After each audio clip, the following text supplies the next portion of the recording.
Sir ఫైనల్గా ఇటీవల కాలంలో పార్టీ సస్పెన్షన్లు అంటే ఫాస్ట్గా యాక్షన్ తీసుకుంటున్న పరిస్థితి కూడా ఉంది. అంటే ఏంటి అంత ఫాస్ట్గా కనిపిస్తుంది. ఒకటి మీ అందరికీ ఫాస్ట్గా కనిపిస్తుంది.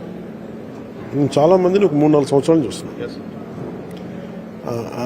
ఎందుకంటే కొన్నిసార్లు ఇబ్బంది మీరు చాలామంది కార్యకర్తలు కానీ క్రియాశీల కార్యకర్తలు కానీ జన సైనికులు కానీ కొంతమంది అన్యాయం జరిగిపోయిందంట. నేనేంటంటే చాలా వరకు నేను సస్పెన్షన్ విరుద్ధం. బేసిక్గా చాలాసార్లు తప్పులు చేస్తే ఒక చెప్పు వదిలేయండి అంటాను, సరిదిద్దుకోమని చెప్పండి అంటాను. కానీ రిపీటెడ్గా అది అందరికీ హెడ్ తలపోటు అయిపోతే నేను పార్టీని చాలా బలంగా నడపదలుచుకున్నాను, బలహీనంగా నడపదలుచుకున్నాను. అంటే ప్రతి ఒక్కళ్ళు చామ్ ట్విస్ట్ చేస్తే నేను పార్టీ నడపాల్సిన నాకు అవసరం లేదు, నాకు పాలిటిక్స్ అవసరం లేదు. నేనేంటంటే if I run A party it is with certain rules and regulations. మనం పెట్టుకున్న నియమాల ప్రకారం మనం నడిపించకపోతే నేను ఒక పార్టీ హెడ్గా నేను తప్పు అవుతాను. రిపీటెడ్గా తప్పులు చేస్తున్నప్పుడు ఖచ్చితంగా అది పార్టీకి ఇబ్బందులు అయిపోయినప్పుడు వాళ్ళు రిపీటెడ్ పరిస్థితుల్లో వాళ్ళ పద్ధతులు మార్చుకున్నప్పుడు ఖచ్చితంగా suspension is the only option. ఇటీవల కాలంలో డిప్యూటీ సీఎం పదవికి సంబంధించి కూడా పెద్ద చర్చ జరిగింది. అంటే పవన్ కళ్యాణ్ ప్రభుత్వంలో కంఫర్టబుల్గానే ఉన్నారా?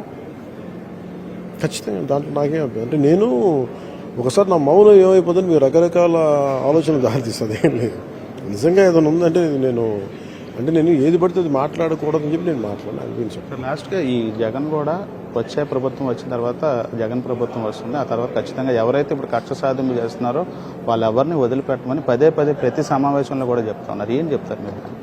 అంటే ఇక్కడ ఇవన్నీ తాటాకి చెప్పండి, కూర్చోబెట్టి నరికేస్తాం చంపేస్తాం అంటే వీళ్ళు ఏమనుకుంటారంటే మధ్య యుగాలు ఉన్నాం అనుకుంటున్నారు.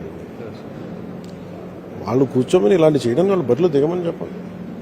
ఈరోజు మాట్లాడుతున్నారు కదా, మీరు బరిలో దిగి చూపించండి. అప్పుడు దాని తగ్గ పరిస్థితులు సిచ్యువేషన్స్ ఎలా టర్న్ అవుతాయి ఎలా తెలుసు. అందుకని నేను కూర్చోబెట్టి రెచ్చగొట్టడానికి నేనేం మాట్లాడలేదు. కానీ ఇది ఈజ్ ఇట్ రైట్?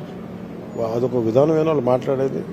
తప్పులు ఉంటే కూర్చోబెట్టి ఇంకో విధానాలు ఉన్నాయి. కానీ మేము నరికేస్తాం చంపేస్తాం అంటే కొన్ని ఏవో రెచ్చగొట్టేసి అర్థం చేసుకోవాలి. మాట్లాడితే వాళ్ళ బాధపడిపోయి వాళ్ళ రెచ్చిపోతే నేను leave it to people are the best judges.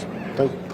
ఇది ఖచ్చితంగా కూటమి ప్రభుత్వం నుంచి ఏపీ ప్రజలకైతే మెరుగైన సంక్షేమ పథకాలు కానీ పాలన కానీ అందిస్తున్నామని చెప్పి డిప్యూటీ సీఎం పవన్ కళ్యాణ్ చెప్తా ఉన్నారు. అదేవిధంగా జగన్ కేసుకు సంబంధించి ఇప్పుడే ఆయన అరెస్టుకు సంబంధించి ఏమీ మాట్లాడలేను. అదేవిధంగా లిక్కర్ కేసు అనేది ఖచ్చితంగా అన్ని ఆధారాలతోనే విచారణ చేపట్టిన తర్వాతే ఈ అరెస్టులు అనేది జరుగుతున్నాయి, అక్రమ అరెస్టులు ఏమీ జరగట్లేదని అయితే పవన్ కళ్యాణ్ అయితే చెప్తా ఉన్నారు. Camera person Lakshman, Srikanth NTV, Vijayawada నుంచి.